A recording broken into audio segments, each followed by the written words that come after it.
Albert Einstein once said, everybody's a genius, but if you judge a fish by its ability to climb a tree, it will live its whole life believing that it is stupid. Ladies and gentlemen of the jury, today on trial we have modern day schooling. Glad you could come. Not only does he make fish climb trees, but also makes them climb down and do a 10-mile run. Tell me, school, are you proud of the things you've done?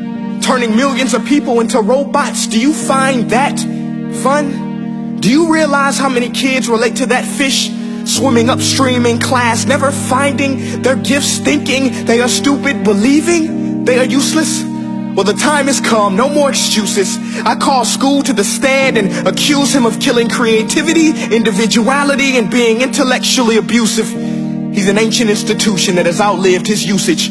So, Your Honor, this concludes my opening statement, and if I may present the evidence of my case, I will prove it. Proceed. Exhibit A.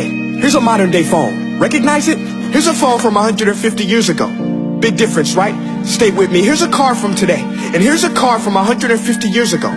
Big difference, right? Well, get this. Here's a classroom of today, and here's a class we used 150 years ago. Now, ain't that a shame? In literally more than a century, nothing has changed.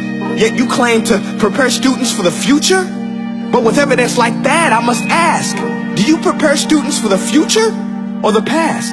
I did a background check on you and let the record show that you were made to train people to work in factories, which explains why you put students in straight rows, nice and neat, tell them sit still, raise your hand if you want to speak, give them a short break to eat, and for 8 hours a day tell them what to think.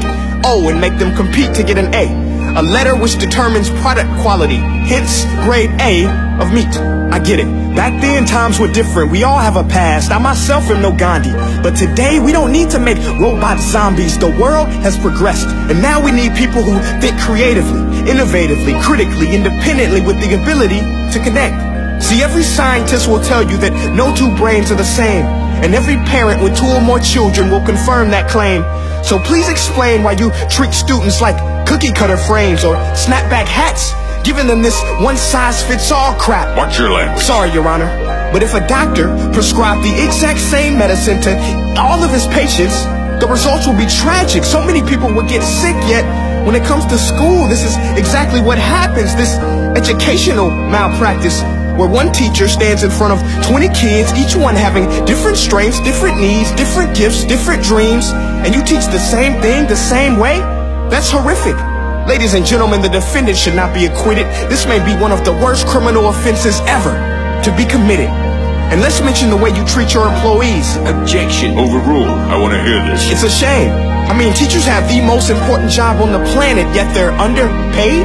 No wonder so many students are short-changed. Let's be honest, teachers should earn just as much as doctors, because a doctor can do heart surgery and save the life of a kid, but a great teacher can reach the heart of that kid and allow him to truly live. See, teachers are heroes that often get blamed, but they're not the problem. They work in a system without many options or rights. Curriculums are created by policymakers, most of which have never taught a day in their life.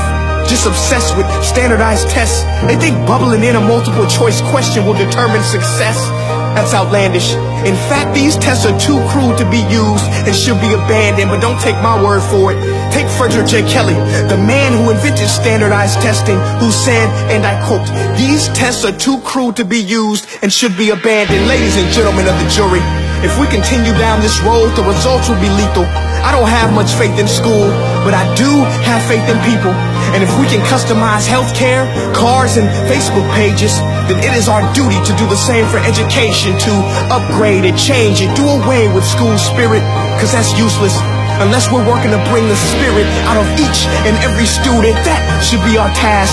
No more Common Core. Instead, let's reach the core of every heart in every class. Sure, math is important, but no more than art or dance. Let's give every gift an equal chance. I know this sounds like a dream, but countries like Finland are doing impressive things.